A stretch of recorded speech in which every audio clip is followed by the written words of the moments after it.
warahmatullahi wabarakatuh. Saya sampaikan terima kasih kepada semua subscriber channel Karunia Kaya dan juga pecinta ilmu RDI. Terus semangat, tetap istiqomah, hajat panjenengan pasti terkabul. Dan tak lupa juga, mari kita sama-sama senantiasa selalu mendoakan Bapak Haji Dwi Susanto bin Suwondo selalu diberikan kesehatan, keselamatan, perlindungan, hingga beliau tak bosan-bosan memberikan kita motivasi yang membuat kita lebih semangat dalam menghadapi kehidupan. Semoga panjenengan semua diberikan juga kesehatan, keselamatan. Tidak boleh semoga ya, tentunya pasti hajat kita semua akan terkabul. Mari kita sama-sama menonton video yang akan saya sampaikan sampai selesai. Terima kasih. Assalamualaikum warahmatullahi wabarakatuh. Apa kabar semuanya, Ibu, Bapak? Sehat, semangat ya? Alhamdulillah. Alhamdulillah.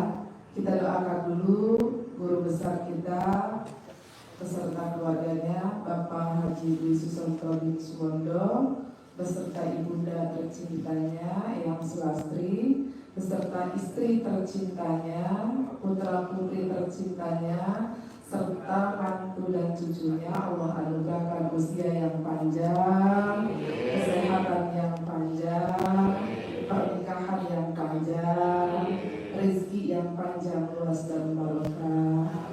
Dan senantiasa beliau dengan seluruh keluarga besarnya beserta kita semua para muridnya ya, yang hadir di tempat ini, Allah anugerahkan kemuliaan, kebahagiaan, keselamatan dunia dan akhirat. Alhamdulillah.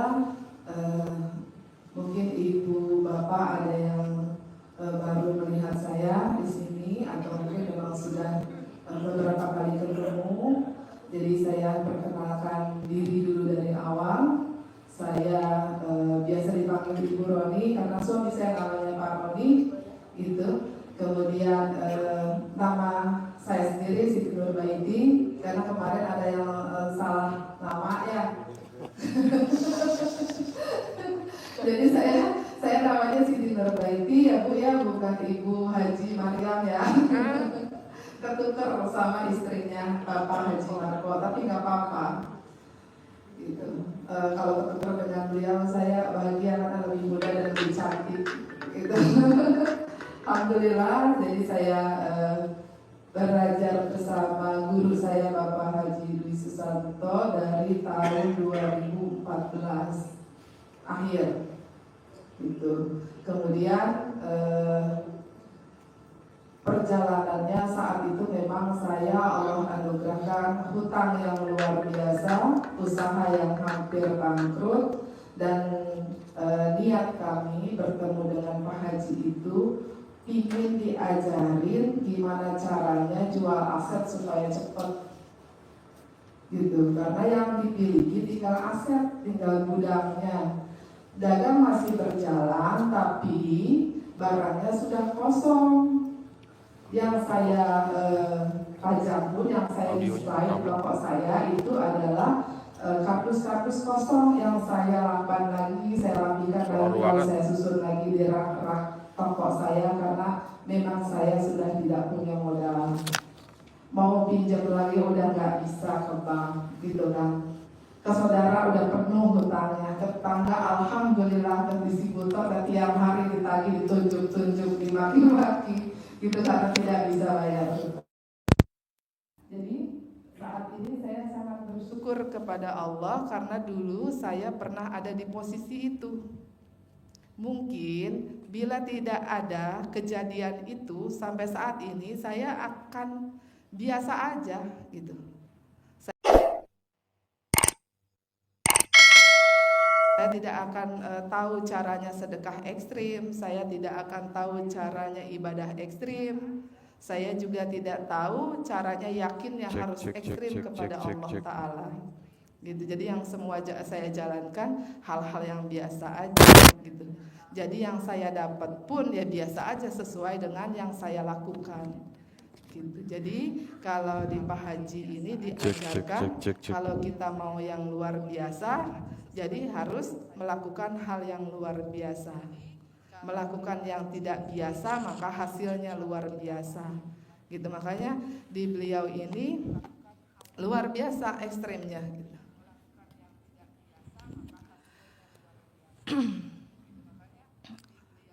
Pakemnya beliau gitu, ilmu-ilmunya beliau yang saat ini beliau ajarkan kepada tamu-tamunya sangat luar biasa gitu. Mungkin Bapak Ibu sudah tidak heran atau sudah bisa menjalani bangun jam 00, kemudian senyum 41 kali, kemudian mandi pandan ya, kemudian tahajud, kemudian baca Quran 12 juz. Itu sangat luar biasa, itu pakemnya dari beliau gitu. Lalu bagaimana saya dulu belajar, ceritanya saya belajar nih tahun 2014. Kalau pakemnya kan itu tuh yang sekarang harus dilakukan. Lalu bagaimana saya yang tadinya nggak pernah tahajud, yang tadinya nggak pernah baca Quran, yang tadinya sholatnya tidak pernah tepat waktu, merubah semua itu gitu. Jadi itu saya tuh bertitah-titah Bu, ibarat anak belajar jalan ya, merangkang dulu. Bagaimana saya membiasakan badan saya, membiasakan pemikiran saya, semuanya pelan-pelan gitu. Dulu saya lakukan. Makanya saya bangga banget, luar biasa kalau tamu RDAY ada yang bisa langsung mengerjakan semua itu sekaligus. Gitu. Saya bangga banget, luar biasa gitu. Bisa mengerjakan, bangunnya langsung jam 00, kemudian mandinya sudah istiqomah setiap malam, lalu kemudian senyumnya sudah diterapkan 41 kali, lalu kemudian tahajudnya sudah setiap malam, baca Qurannya sudah full 12 juz. Saya sangat bangga. Memang itu targetnya Bapak Haji Dwi Susanto, guru kita bersama gitu. Alhamdulillah. Tapi dulu saya bagaimana ibadah saya, Bu, untuk membiasakan ibadah itu memang gak mudah. Tapi alhamdulillah nih ada hutang ini yang membuat saya termotivasi untuk segera lunas. Gitu. Mungkin kalau tidak ada hutang itu tidak ada motivasi untuk saya. Ibadah saya akan biasa saja, sedekah saya akan biasa saja gitu. Dikarenakan termotivasi dengan hutang, ingin segera keluar dari permasalahan, maka bisalah gitu melakukan. Saya juga kalau dipikir 8 bulan kok bisa datang setiap hari, sedangkan kita ada sakitnya, ada hujannya, gitu kan, ada malesnya, kadang sakit pinggang. Gimana caranya kok bisa 8 bulan? Dipaksa Bu, termotivasi dengan hutang Pak. Jadi kalau misalnya sekarang ibu dan bapak ada yang sedang mengalami hal seperti saya, misalnya terjerat hutang, kebangkrutan, ditagih debt collector dan sebagainya, gak apa-apa Bu, Pak, itu anugerah. Itu motivasi kita untuk ibadah kepada Allah, gak apa-apa gitu. Mungkin pada saat ini ibu, bapak belum merasakan hal positif dari hal tersebut gitu.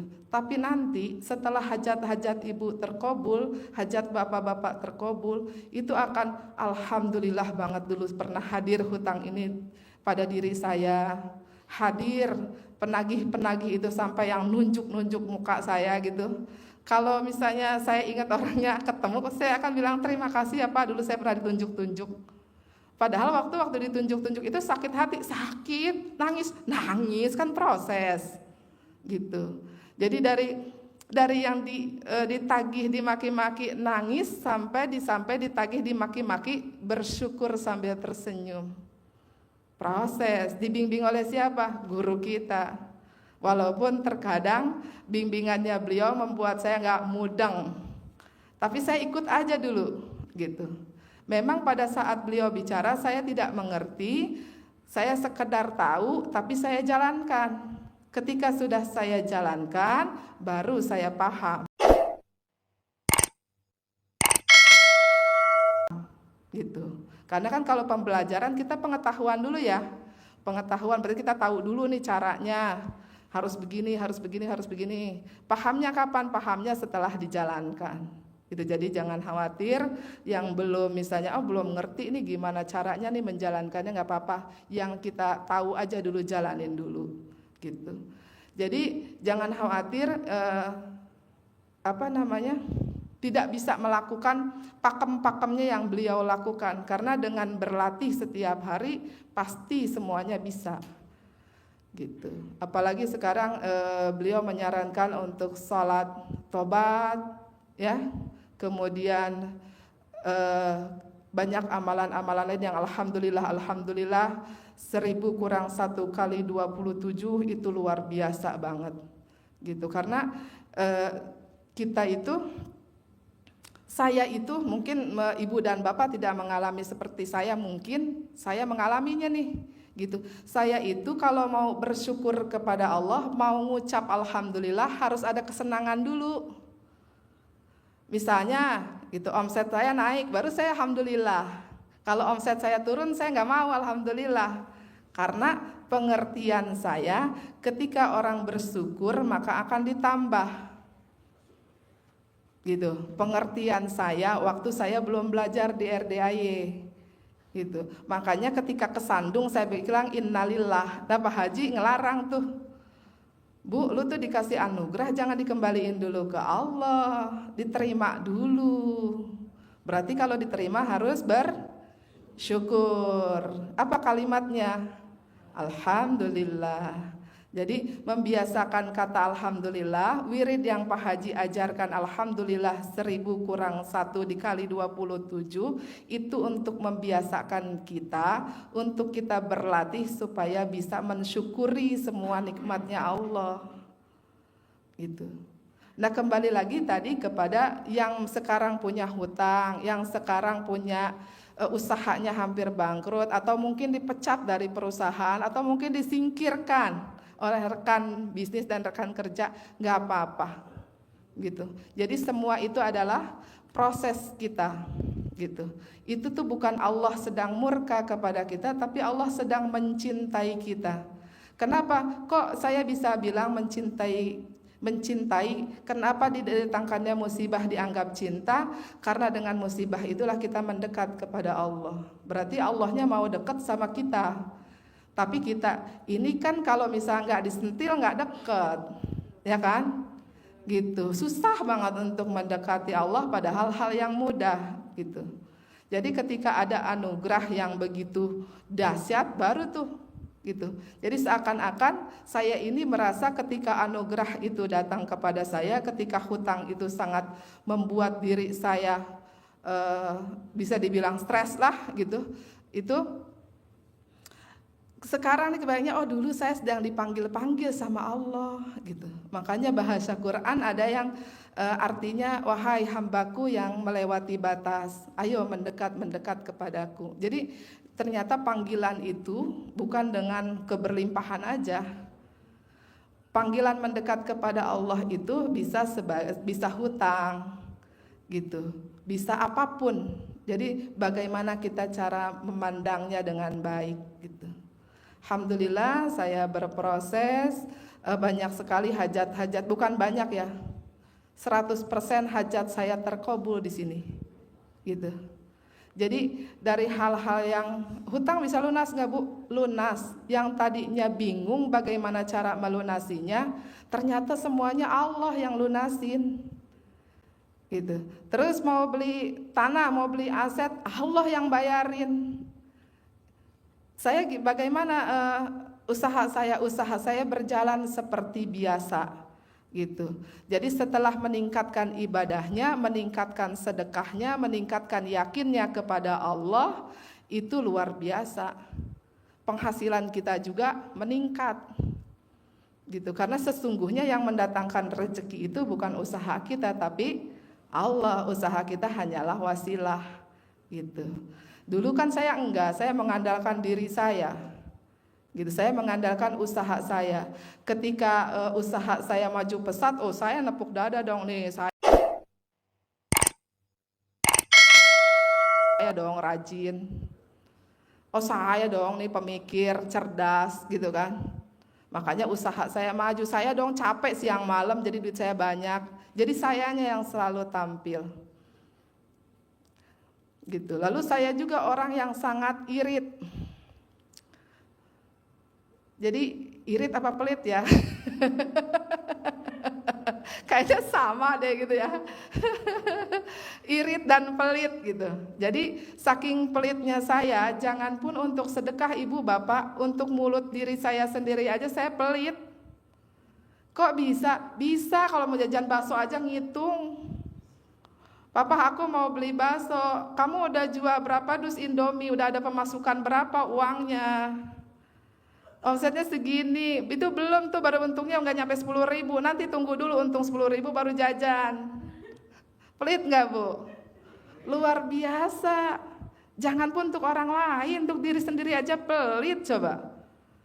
Tapi di RDA di jalan diajarkan, Bu, jangan mikir ketika ngeluarin duit, nanti masuknya juga nggak mikir, kata guru saya. Padahal itu nggak masuk akal, kok bisa? Harusnya kan semakin habis kalau semakin kita keluarin, gitu kan? Tapi kenyataannya begitu kita berani mengeluarkan, uang masuknya cepet Bu. Maka jangan takut mengeluarkan uang untuk sedekah ataupun untuk diri kita sendiri gitu. Untuk makan lah, dulu saya untuk makan aja pelit banget. Gitu. Oke, suaminya datang. Tepuk tangan dulu buat Bapak Haji Roni ya, menemani istri tercinta biar gak cuap-cuap sendiri. Oke, nanti Alhamdulillah nih kalau testimoni yang wow, yang testimoni yang apa sih namanya, keren-keren, beliau ahlinya. Karena saya sekarang kan di balik layar gitu. Jadi hampir 11 tahun ke sini, 4 tahun saya kerja, nah 7 tahunnya nganggur, pengangguran.